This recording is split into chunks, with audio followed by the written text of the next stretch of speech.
Natanggap na ng opisina ni Senator Laila de Lima ang 4 na subpina na inilabas ng DOJ laban sa kanya.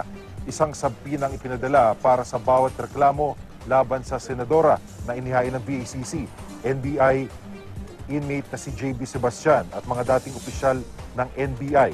Sa isang text message, sinabi ni de Lima na ang kanyang legal team na ang tutugon sa subpina. Dati na niyang itinangging tumanggap siya ng kahit anong drug money at pawang kasinungalingan daw ang mga ipinupukol sa kanya.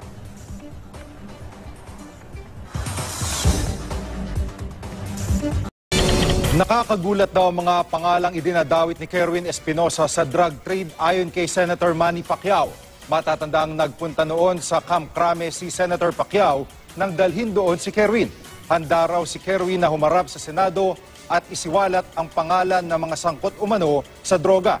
Git naman ni Senator Laila de Lima, ang pagtestigo ni Kerwin ay isa na namang paraan ng gobyerno para siya isiraan. Babala niya sa nakababatang Espinosa, huwag isiping maliligtas ang kanyang buhay kapag nakipagtulungan sa gobyerno. Malamang daw matutulad siya sa nangyari sa kanyang ama. Natingin din ni de Lima ay mangyayari din kay JB Sebastian. Pag-aaralan daw muna ng Department of Justice ang magiging salaysay ni Kerwin bago siya isailalim sa Witness Protection Program. Payo ni Justice Secretary Vitaliano Aguirre II, mananatili muna sa UAE ang pamilya ni Kerwin para na rin sa kanilang seguridad.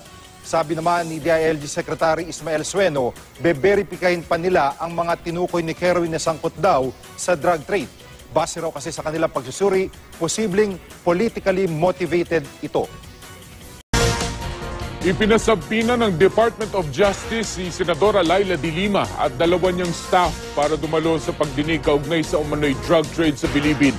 Ayon kay Justice Secretary Vitaliano Aguirre II, para ito sa preliminary investigation sa December 2. Kaugnay ito sa 4 na reklamo na inihain ng high-profile Bilibid inmate na si JB Sebastian ng NBI, Volunteers Against Crime and Corruption, at ni na dating NBI Deputy Directors Ruel Lasala at Reynaldo Esmeralda. Sa mga susunod na araw naman daw ilalabas ng DOJ ang subpoena para sa ibang respondents. Ayon sa staff ng senadora, natanggap na ng kanyang opisina ang subpoena. Dati nang iginiit ni de Lima na hindi siya sangkot sa iligal na droga. Maging ang pagkakadawit umano ni Senator Laila de Lima natalakay. Isinalaysay ng hepe ng Albuera Police na si Chief Inspector Jovi Espinido ang kwento ni Espinosa at ng kanyang pamilya tungkol sa pag-uusap umano ni de Lima at Kerwin Espinosa sa Baguio. May picture pa nga raw ang pamilya kasama ang senadora, pero tila ipinagtanggol ng mga kapwa senador niya si de Lima. So, alam mo yung picture, maraming ibig sabihin nun eh. Kasi kami, sanay na sanay kami, lalakad lang kami dyan, may magpapapicture. Hindi kaya gano'n na nangyari kay Senator de Lima na nakita sila sa Burnham, nagkataong nasa Baguio si Senator de Lima, nagpa-picture ngayon sina Kerwin. Pero base rin daw sa affidavit na isa pang anak na alkalde na si Kevin, nakasaad na 8 milyong piso ang ibinigay ng anak ni Espinosa sa senadora. Siya ang salaysay na ngayon, 8 million ang binigay nung first magkita sila.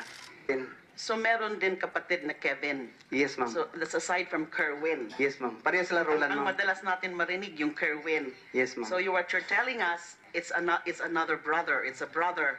Yes, Kevin. Yes, ma'am. Saan daw binigay sa Burnham? Open yun ah.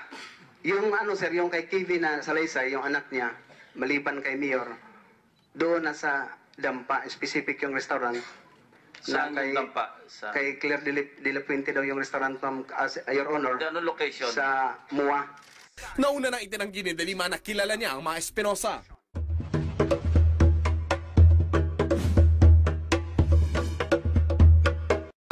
Trust our president! Assign de Lima!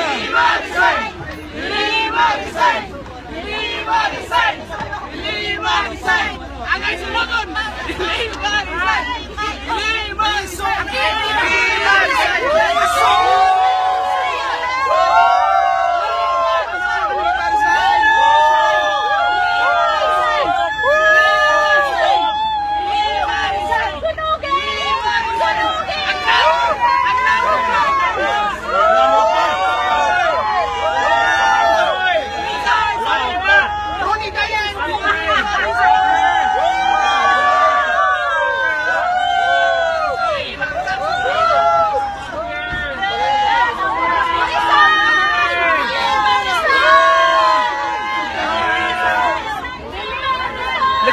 Nakakahiya ka, De Lima! Nakakahiya ka! Bagakagnaong! Bakakon ka!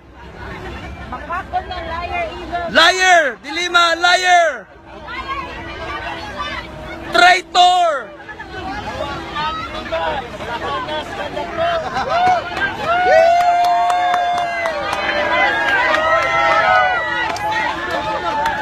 Sana mag-isip-isip na po yung mga De Lima na yan na inililihis ang kaso laban sa kanya. Ang sinasabi, binababoy daw yung pagkababae niya. Nagpunta sa Supreme Court kanina para maghain ng petisyon laban kay Pangulong Duterte. Ano po yun Ano yun? Publicity stunt, palabas na naman po para mapag-usapan po kayo ng international media. Nagsama pa kayo ng human rights group, women's group.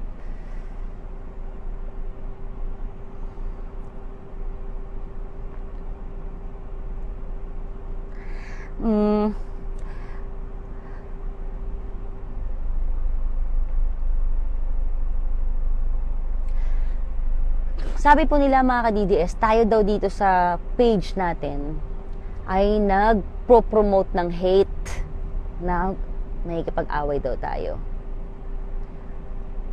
Opo, nagpo-promote ako ng hate. Nagpo-promote tayo ng hate. Hate laban sa kasamaan. Hate laban sa kurap. Hate laban sa mga oligarchs na nangaapi ng ordinaryong Pilipino. Yun ang pinopromote natin dito. Hate laban sa kasamaan ng mga gustong solohin ng kayamanan, kapangyarihan ng buong Pilipinas.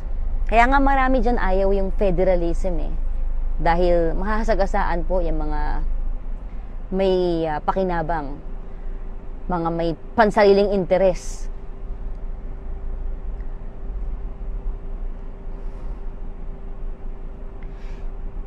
Imbis na, sabi ni Edward S. Yuahe, imbis na kritisismo sa Presidente Duterte ay ipanalangin na lamang ang kanyang kalusugan.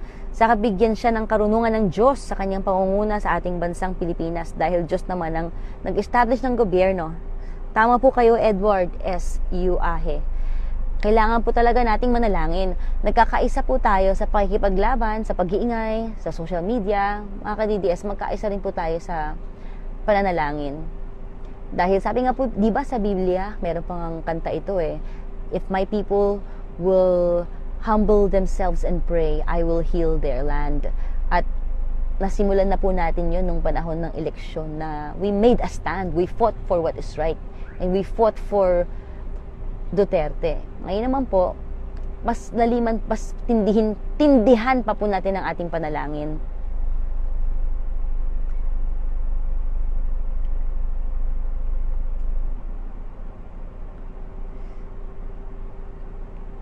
Siya nga po pala mga ka-TDS, abangan po yung aking first article sa Philippine Star sa Tuesday. So far, hindi pa naman nila binabawi yung pag-alok sa akin na maging contributor. Abangan po ninyo, bukas na yon. Bukas na po yon.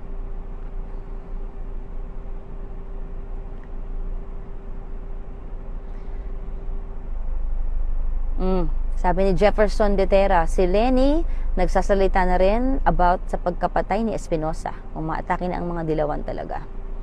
Ngayon po mga ka-DDS, salamat po sa pagsama sa akin. We need the power of prayers po. Importante po na uma-action tayo. Basta always remember mga ka-DDS, when you work, you work. When you pray, God works. So, manalangin po tayo at syempre, faith without works is dead. So, samahan din po natin ng aksyon yung ating pananampalataya at panalangin. At ang importante po, wala pong bibitaw, wag po tayong manlalamig sa pagmamahal po sa ating bayan. Wag po tayong manlalamig sa pagsuporta sa ating Pangulong Duterte. Dahil kahit ano po ang plano at balak ng kadiliman, mga kaaway ng pagbabago, ng mga dilawan, ng mga disente, hindi naman po magtatagumpay yan kung tayo po, mga ka-DDS, ay lalaban. Sa pamamagitan ng pagiging aktibo sa social media, ipinaglalaban ang tama, ipinaglalaban ang ordinaryong Pilipino, ipinaglalaban natin ang Pangulong Duterte, at higit sa lahat, tayo po ay patuloy na nananalangin. Dahil po laging mananaig ang katotohanan at ang kabutihan laban sa kasamaan at kadiliman. Kadelima. Salamat mo mga ka-DDS. Maging matapang pa po tayo. At I love you.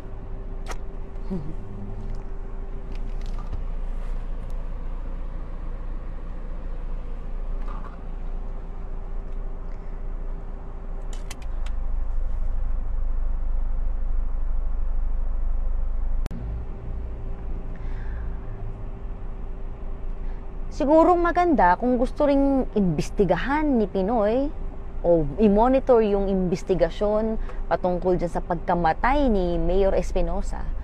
Pinoy, sir, maganda ring i-monitor mo o kaya imbestigahan mo rin po yung nangyari sa SAF 44. Ano po? At yung Zamboanga siege po, ano, sir? Former president. Ano ba ang nangyari dyan sa peace agreement na yan at kung bakit hindi natuloy-tuloy at kung anong kinalaman niyang human rights chair ngayon na si Chito Gascon na talagang nanggagaliiti si MNLF chair Nurmi Suare dyan kay Gascon na, during my interview ilang beses niya nabanggit yung dilawan na yan mag-upload pa po ako ng mga videos ano po. Ang hiling ko lang po sa ating mga supporters, mas maging agresibo pa po tayo ngayon dahil yung mga usap-usapan, bali-balita, alam niyo naman po yan. Kayo na nagsabi sa mga comments niyo na may ganong plano talaga ng destabilization nitong Duterte administration. Hindi naman po nanggaling sa akin yan Sinabi na ng Pangulo na mayroong planong kudita. Sinabi na rin ng Pangulo na mayroong gustong mag-alsa next year, people power daw. Hindi mangyayari yon mga ka-DDS kung tayo ay mag-iingay at ipapakita sa kanila kung sino talagang mas malakas ang puwersa. Puwersa ng mga elitista o puwersa ng masa. Hindi sila makapaghantay, 6 na taon na bigyan ng pagkakataon ang ordinaryong mamamayang Pilipino na mapagsilbihan sa pamamagitan ni Pangulong Duterte. Gusto nila sila lang ang namumuno sa bansa natin, isang pamilya. 'Di ba? Yan ang sabi ni Chairman Nurmi Suare na they don't like federalism which is already in the offing. Meaning, nakikita na yung changes pero gustong bumalik ng mga oligarchs na to sa kapangyarihan dahil gusto nila sila ang humawak ng kayamanan ng Pilipinas.